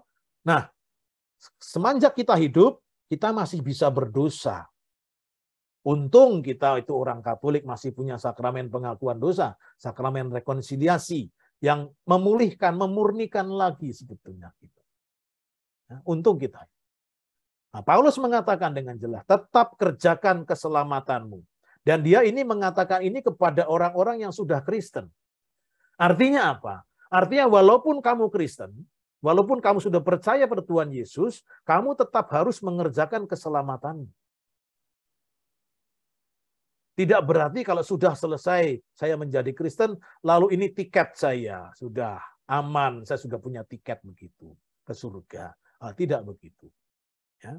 Nah, kalau kita melihat dari sisi seperti itu, saya kira purgatorium itu sebuah kesempatan di mana orang-orang yang masih harus berjuang keras mendapatkan kerahiman Tuhan, kesempatan untuk mendapatkan penyucian sebelum akhirnya masuk ke surga. Ya. Oke, baik. Nah, sekarang kita lihat beberapa hal yang berkaitan dengan dasar Alkitabiahnya lah. Ya, kalau tadi kita melihat dari segi lebih teologis, filosofis, kita mencoba melihat beberapa dari segi Alkitabiah. Ya. Tidak eksplisit sekali lagi ya, jangan harap kita punya hal yang eksplisit di dalam Alkitab. Mari kita lihat satu teks ini ya. Saya mau bicara mengenai kisah Daud dan Batsheba. Ya. Ini kisah yang menarik ya, apalagi biasanya frater-frater saya itu kalau mendapatkan kuliah itu siang hari. Nah, ini kalau ceritanya Daud dan Batsheba seperti ini, mereka langsung bangun gitu, semangat sekali. Ya. Ini kalau tidak ada yang menarik, mereka akan tertidur. Nah, kisah tentang Daud dan Batsheba, ya, mudah-mudahan teman-teman, ya, saya kira sudah hafal ceritanya. Ya, Daud dan Batsheba itu setelah affair-nya antara mereka berdua, akhirnya Daud ditegur oleh Nathan. Ya, Daud ditegur oleh Nabi Nathan di situ. Dan Daud langsung bertobat. Kalau kita melihat 2 Samuel 12, 13, 14, ya, yang saya tulis di sini ini, silahkan kalau teman-teman mempunyai akses kepada kitab suci, silahkan dilihat. Saya bacakan. Ya. Lalu berkatalah Daud kepada Nathan, aku sudah berdosa kepada Tuhan. Ini pengakuan dosa. Aku sudah berdosa kepada Tuhan. Ya, ini adalah pertobatan Daud dan pengakuan dosa. Lalu apa yang dikatakan Nathan? Dan Nathan berkata kepada Daud, Tuhan telah menjauhkan dosamu itu. Engkau tidak akan mati. Oke, ya. Engkau tidak akan mati. Tetapi apa yang kemudian berikutnya dikatakan? Walaupun demikian, karena engkau dengan perbuatan ini telah sangat menista Tuhan, pastilah anak yang lahir bagimu itu akan mati. Nah ini, anaknya akan mati. Apa artinya itu? Ternyata kalau kita melihat dari sisi itu, dosa sudah ada pengampunan, tetapi rupa-rupanya masih ada yang harus dibuat atau diterima oleh Daud. Daud masih harus mengalami sesuatu, yaitu kehilangan anaknya. Kita bisa melihat di sini bahwa dosa itu mempunyai akibat-akibat tertentu. Ya. Kemudian setelah itu ceritanya apa? Ceritanya kalau kita membaca kelanjutan dari 2 Samuel 15 dan seterusnya ini ya, yang teksnya saya sampaikan di sini, itu kelihatan seperti itu. Ya. Pada suatu titik Absalom anak Daud itu mengadakan kudeta, memaksa Daud harus lari dari Yerusalem. Dia sebagai raja harus lari dari Yerusalem. Ya. Kemudian diceritakan bahwa Imam Sadok juga ikut lari membawa bait Allah, membawa tabut perjanjian. Ya. Membawa tabut perjanjian. Kemudian apa yang dikatakan oleh Daud? Daud menolak sebetulnya. Bawalah kembali tabut itu ke kota. Ya. Jangan ikut saya. Ini. Bab 15 ayat 25. Bawalah tabut Allah itu kembali ke kota. Jika aku mendapat kasih karunia di mana Tuhan, maka ia akan mengizinkan aku kembali, sehingga aku akan melihatnya lagi juga tempat kediamannya. Artinya apa? Daud sendiri membiarkan diri untuk menerima pengalaman buruk itu. Daud sendiri membiarkan diri mengalami pengalaman buruk sebagai akibat dari dosanya. Dan ini bisa kita artikan sebagai, saya tulis di sini, transformasi spiritual. Akibat apa? Akibat dari dosa-dosa yang dia buat, itu harus ada penyempurnaan yang sampai ke sana. Dan Daud menerima itu. Nah, dari satu cerita ini, sebetulnya kita bisa melihat bagaimana ada satu Daud berdosa. Ya. Kemudian dia mengaku dosa. Diampuni. Tetapi apa? Pengampunan ini belum selesai, belum menyelesaikan semua masalah. Ya. Pertama, ada akibat dari dosa, anaknya mati. Dan yang kedua ada semacam proses dinamis di situ. Proses pemurnian batin kalau boleh saya katakan. Yang saya sebut sebagai transformasi spiritual seperti ini. Nah ini teman-teman kalau kita lihat, ya, yang menunjukkan bahwa di dalam kehidupan Daud seperti ini, rupa-rupanya masalah dosa itu tidak hanya diselesaikan dengan hanya pengampunan dosa seperti itu. Tetapi ada akibat-akibat yang macam-macam yang mesti harus ditanggung secara. Ya. Nah, bukankah ini sebetulnya inti dari sebuah purgatorium, isi purgatorium. Seperti itu. Ya. Oke, ini yang pertama. Mudah-mudahan saya hanya bisa menjelaskan secara cukup singkat karena waktu kita juga tidak terlalu banyak. Mudah-mudahan bisa menangkap apa yang saya mau sampaikan. Bahwa pertobatan dan pengakuan dosa itu belum akhir segala-galanya. Masih ada hal-hal lain yang harus dialami oleh sebagai akibat dari dosa itu. Ya. Nah, satu hal di sini, ini Daud hanya bisa menunggu dia secara pasif. Tetapi yang lain mungkin kita bisa melihat ya. Saya mau mengajak teman-teman melihat kisah Tabita atau Dorcas ini. Yang disembuhkan oleh Petrus dalam Kisah Para Rasul bab 9. Ya. Ini dari Perjanjian Baru. Kisah Para Rasul bab 9 ayat 32 sampai 43. Nah, siapa yang namanya Tabita atau Dorcas itu? Dikatakan Tabita atau Dorcas itu adalah orang yang banyak sekali berbuat baik dan memberi sedekah. Ya. Tabita atau Dorcas dikatakan sebagai banyak sekali orang yang berbuat baik dan memberi sedekah. Kemudian dia mati. Nah, kemudian dia mati, kemudian karena teman-temannya mendengar Petrus ada di sana, dia memanggil Petrus. Ayat 38. Lida dekat dengan Yope, ketika murid-murid mendengar bahwa Petrus ada di Lida, mereka menyuruh 2 orang kepadanya dengan permintaan, segeralah datang ke tempat kami. 39. Maka berkemaslah Petrus dan berangkat bersama-sama dengan mereka. Setelah sampai di sana, ia dibawa ke ruang atas dan semua janda datang berdiri dekatnya, dan sambil menangis, mereka menunjukkan kepadanya semua baju dan pakaian yang dibuat Dorcas waktu ia masih hidup. Ini apa ini? Jadi bayangkanlah bahwa Petrus datang ke kamarnya Tabita, Dorcas yang sudah meninggal itu, diiringi oleh banyak teman-teman para janda sambil menangis, menunjukkan kepadanya semua baju dan pakaian yang dibuat Dorcas waktu ia masih hidup. Apa maksudnya ini? Apa maksudnya ini? Seperti ini. Ayat 40. Tetapi Petrus menyuruh mereka semua keluar, lalu ia berlutut dan berdoa, kemudian ia berpaling ke mayat itu dan berkata, Tabita bangkitlah. Lalu Tabita membuka matanya, dan ketika melihat Petrus, ia bangun lalu duduk. Nah, ceritanya seperti itu ya. Tetapi yang menjadi pertanyaannya adalah ini. Tadi itu, ibu-ibu yang lain yang menunjukkan barang-barang yang jubah pakaian itu apa maksudnya? Nah, kalau kita menafsirkan, atau saya boleh menafsir, atau orang yang bersama beberapa orang menafsirkan, sebetulnya begini. Ketika mereka berdoa sambil menangis, mereka itu seolah-olah menunjukkan kepada Tuhan, ini loh Tuhan yang dulu pernah dibuat oleh Ibu Tabita itu. Pakaian-pakaian diberikan kepada kami sebagai sedekah dan perbuatan baik. Nah, kalau kita menafsirkan seperti itu, maka rupa-rupanya ada ada hubungan antara perbuatan baik yang dibuat oleh Tabita pada waktu hidup, yang ditunjukkan dalam doa oleh orang-orang yang dekat dengan dia, dengan kebangkitannya.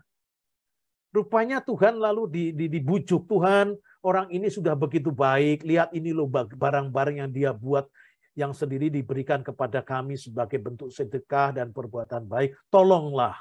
Nah, doa-doa seperti inilah menunjukkan kepada kita mungkin perbuatan baik yang kita buat itu bisa menjadi sebuah penolong bagi kita untuk sampai ke sana.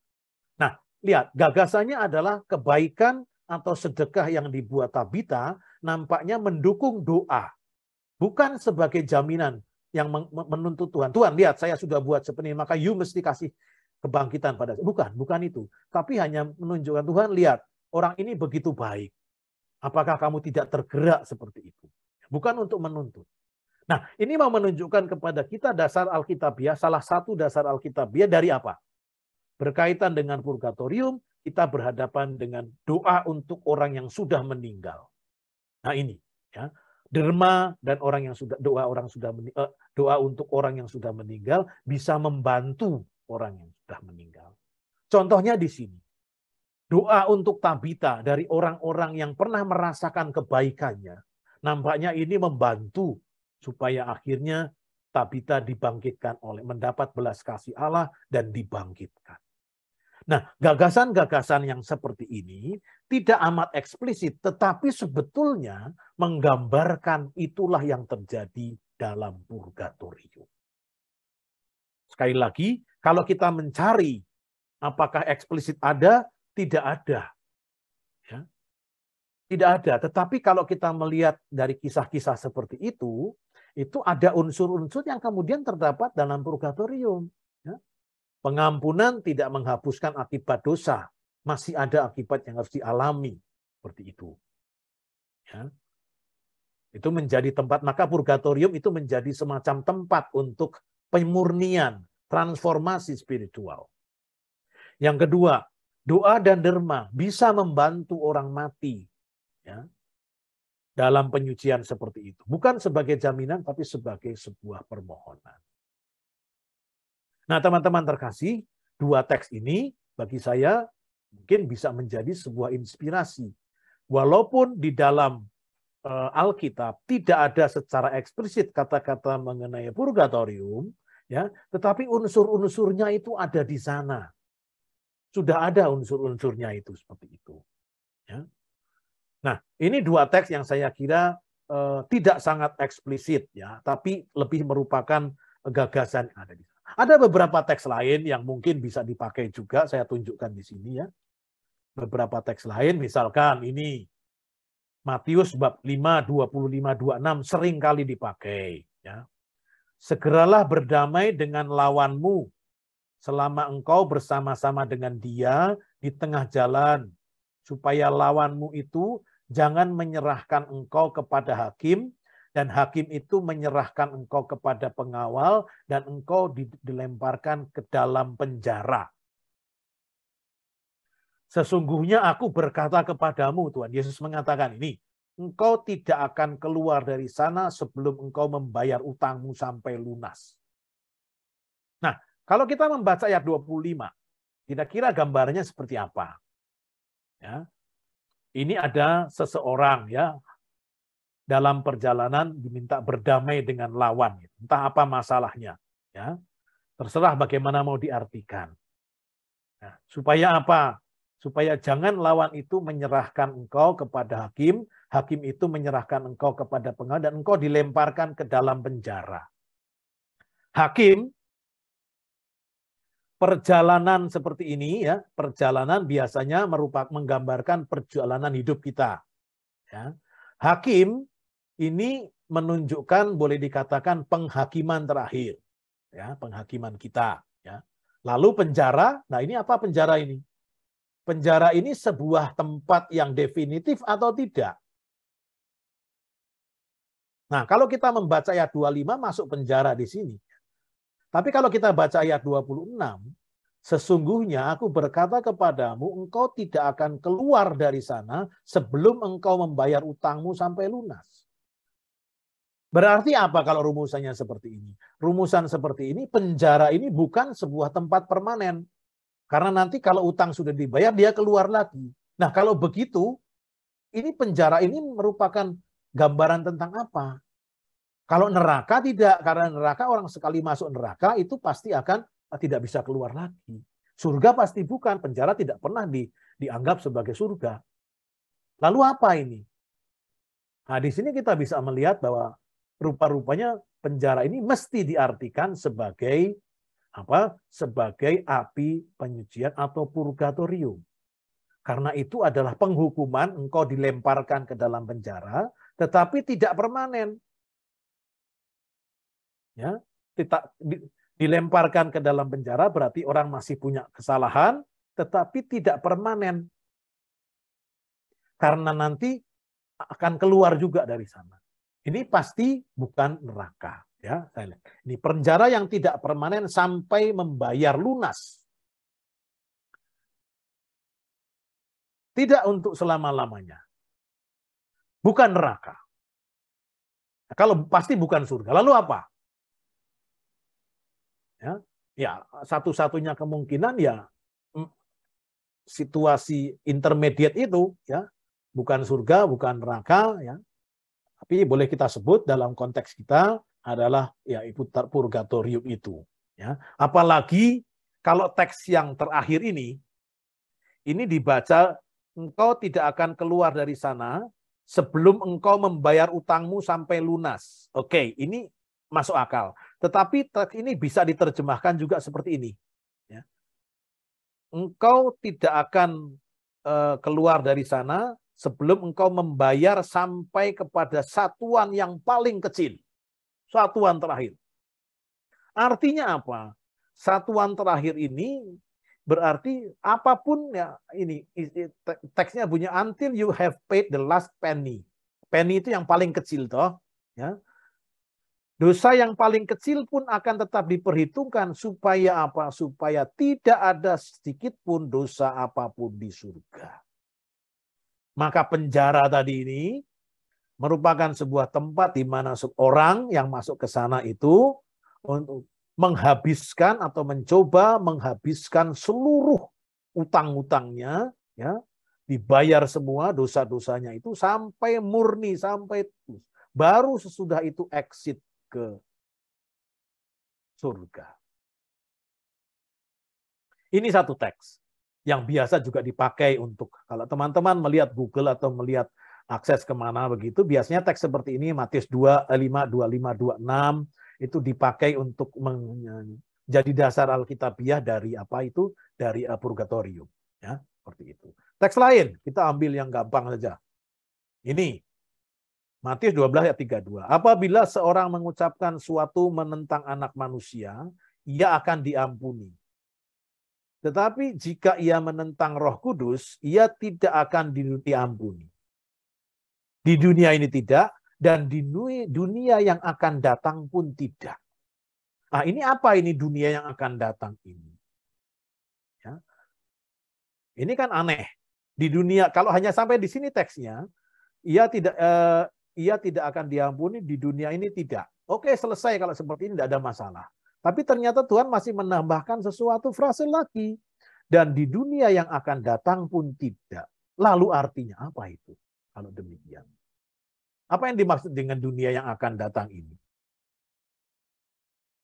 Ya, ada dua dunia di mana pengampunan itu sebetulnya dimungkinkan.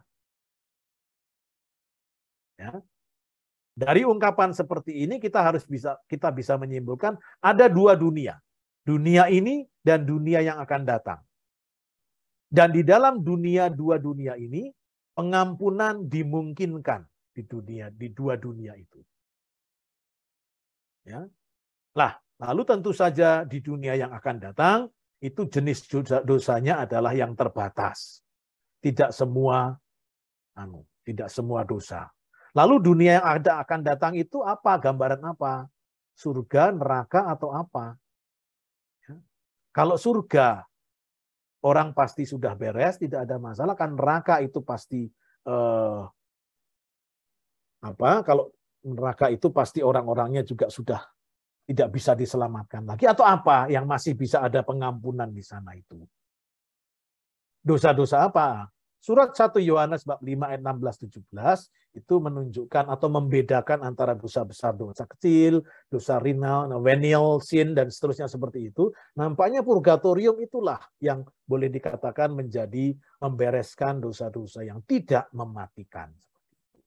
Karena kalau kita membuat dosa-dosa yang mematikan, sudah pasti masuk neraka. Ya, sudah pasti masuk neraka. Tidak berbuat dosa ke surga. Nah, ini ada dunia di mana di situ ada pengampunan atau pemberesan. Dosa macam apa? Ya pasti dosa yang tidak membawa kita ke neraka. Kalau dalam istilah 1 Yohanes itu dosa yang tidak membawa kepada kematian atau seperti itu. Nah, teks seperti ini sekali lagi terus terang saja menggantungkan diri pada penafsiran. Artinya, saya bisa menyampaikan hal seperti itu, menafsirkan, mendukung purgatorium, teman-teman yang lain, ekseget yang lain, dari denominasi yang lain mungkin akan berbeda. Ya sudah, tidak apa-apa. Ya, seperti itu.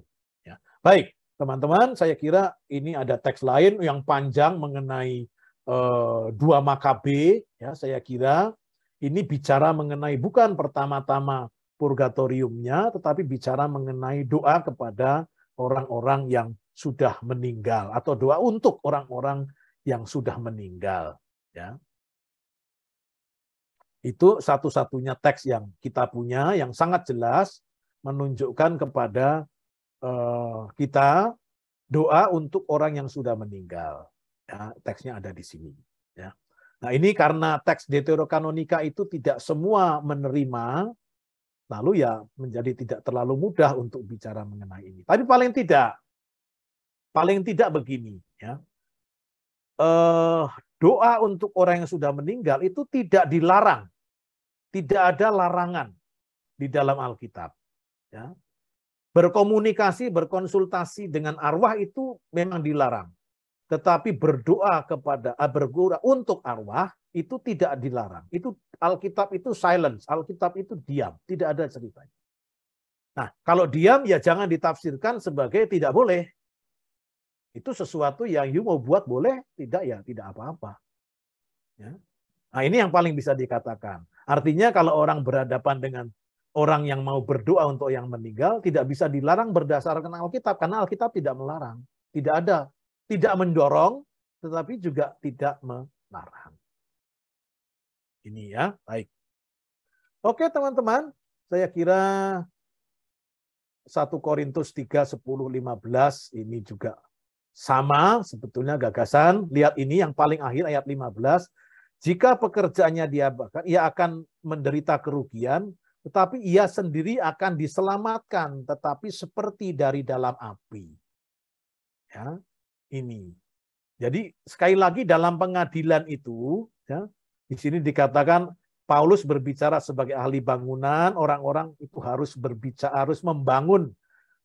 Paulus meletakkan dasar atas orang-orangnya itu, kemudian orang-orang yang lain, kita orang Kristen membangun ke atas. Apa itu?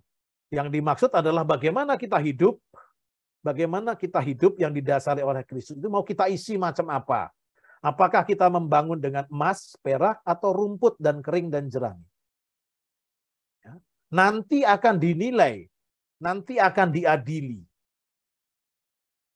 Ya. Sebab hari itu akan tampak dengan api dan bagaimana pekerjaan masing-masing orang akan diuji oleh api itu.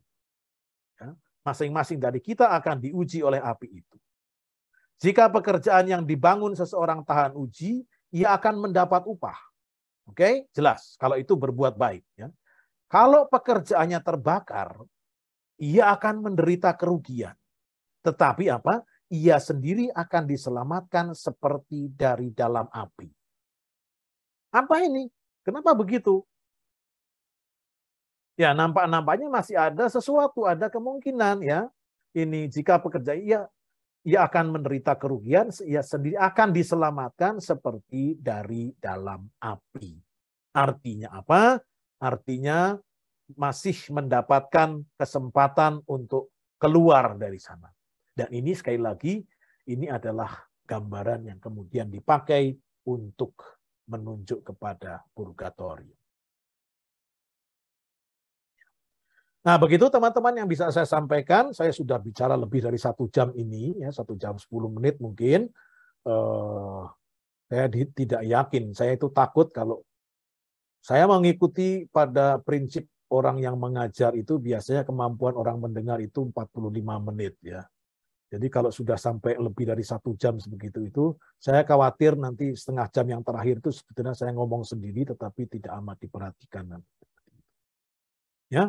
Oke, saya kembalikan. Kalau ada waktu pertanyaan-pertanyaan saya persilahkan. Mudah-mudahan yang saya sampaikan ini memberikan pencerahan beberapa kepada teman-teman berkaitan dengan tema yang ditawarkan, yang diberikan kepada saya, yaitu soal api penyucian. Saya kembalikan kepada moderator. Terima kasih banyak.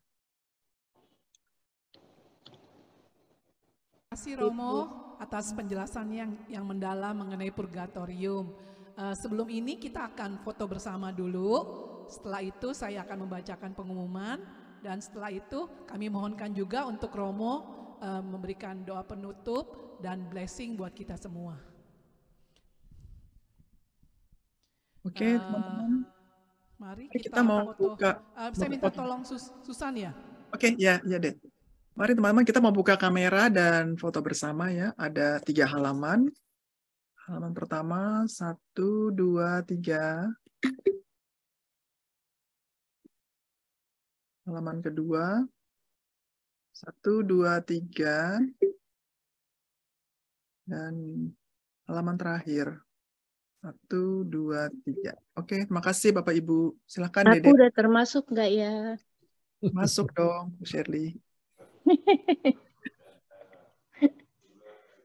Silakan, Dek. Tiba saatnya saya membacakan pengumuman ya. Pertama-tama dari persekutuan doa kami mengucapkan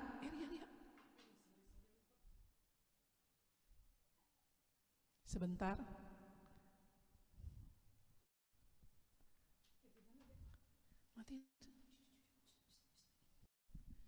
Pertama-tama kami mengucapkan terima kasih kepada Romo Indra Tanureja atas kehadiran dan pengajarannya hari ini. Terima kasih Romo. Terima kasih atas undangannya juga. Terima kasih juga pada Bapak Ibu, suster, saudara-saudari yang sudah bergabung bersama hari ini dari berbagai tempat di Indonesia, di Singapura, Malaysia, dan kadang-kadang juga dari teman-teman dari Amerika ya. Terima kasih atas kehadirannya. Dan untuk PD selanjutnya, Kamis tanggal 17 November dibawakan oleh Saudara Elvian Suryawijaya. Saudara Elvin Suryawijaya dengan tema Bangkit. Jadi kami mohonkan untuk teman-teman untuk join bersama-sama lagi dengan kami semua ya. Sekian pengumuman. Masih ada lagi, sorry. Misa Jumat pertama tanggal 4 November 2022. Kok jalan terus sih? Mulai pukul 20 di Gereja Risen Christ Toapayo ya, dengan Romo Sambodo. Dan juga ada misa berbahasa Indonesia hari Minggu tanggal 13 November 2022 pukul 3 siang, misa dari PDKKIAS dan bertempat di Our Lady of Lourdes Church, itu di daerah Bugis ya. Nanti teman-teman kalau misalnya nggak ngerti bisa tanya teman-teman yang ada daftar ininya di tempat kita, bersama dengan spiritual director kita Romo Father Sitaram. Bagi teman-teman yang ingin mendengarkan rekaman ulangan dari PD Siang, barangkali terlewatkan mungkin ya, silakan membuka YouTube kami, ketik PD KKIHS. Dan juga silakan untuk join dan follow Facebook kami. Bagi Bapak dan Ibu yang ingin mendapatkan undangan langsung dari kami, silakan meninggalkan nomor HP-nya di kolom chat. Sekian, terima kasih. Sekarang kita mohon doa penutup dari Romo Indra dan sekaligus memberkati kita semua. Baik, saudara-saudari terkasih, marilah bersama-sama kita mengakhiri perjumpaan kita sore hari ini dengan berdoa. Dalam nama Bapa dan Putra dan Roh Kudus. Amin. Amin. Allah Bapa kami yang Maha Baik, kami sungguh bersyukur kepadamu karena Engkau memberi kesempatan pada siang hari ini untuk bersama-sama merenungkan kerahiman-Mu, kebaikan-Mu, cinta-Mu kepada kami melalui api penyucian atau purgatorium. Kami bersyukur kepadamu, Engkau senantiasa memberikan kesempatan karena Engkau menginginkan kami semua, anak-anak-Mu itu selamat dan kembali kepadamu semuanya dengan tidak kurang suatu apa. Allah Bapa yang Maha Baik, kami masih akan menjalankan segala macam acara kami pada sisa hari ini. Semoga Engkau berkenan memberkati kami, mendampingi kami. Kami juga berdoa untuk saudara-saudara kami yang pada kesempatan siang hari ini tidak sempat mengikuti. Semoga Engkau juga tetap mengingat dan mendampingi mereka. Allah Bapa yang Maha Baik, kami secara khusus mohon berkat-Mu pada kesempatan sore hari ini.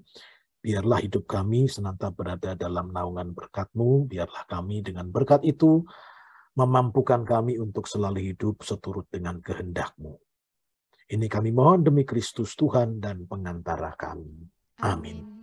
Semoga saudara sekalian dan semua acara pada sisa hari ini mendapat berkat dari Allah yang Maha Kuasa, Bapa dan Putra dan Roh Kudus. Amin. Baik, terima kasih teman-teman semua, Terima kasih, Bapak Romo. Ibu, Terima kasih, sampai Romo. jumpa Terima lagi. kasih Romo. Terima kasih Romo. Terima kasih Terima kasih semuanya. Romo. Bapak Ibu Oke. sekalian. Terima kasih Terima kasih, Romo Romo. atas pengajarannya yang mencerahkan. Yo, terima kasih. Terima kasih Romo. Terima kasih teman-teman semuanya. Terima kasih bapak-bapak, ibu-ibu semua di Singapura. Minggu depan Kasih. datang lagi ya Pak. Dari mana nih Pak Kal? Dari Ini Pak Bogor. dari Malaysia ya? Bogor. Oh dari Bogor. Kayak namanya Mandu. Dari Bogor, Bu. Oh dari Ya, Bogor. bisa ninggalin nomor telepon Pak di kolom chat. Oh, Nanti saya boleh. hubungi. Saya Boleh, tulis ya, boleh. bentar ya. Bentar. Boleh tanya ke Romo, apakah bisa di-share rekamannya ya? Udah tanya belum ke Romo Indra? Iya, sudah bisa. Oh, oke. Cuman untuk tanya jawab enggak. Oke. Oke, saya live ya. Terima kasih banyak ya.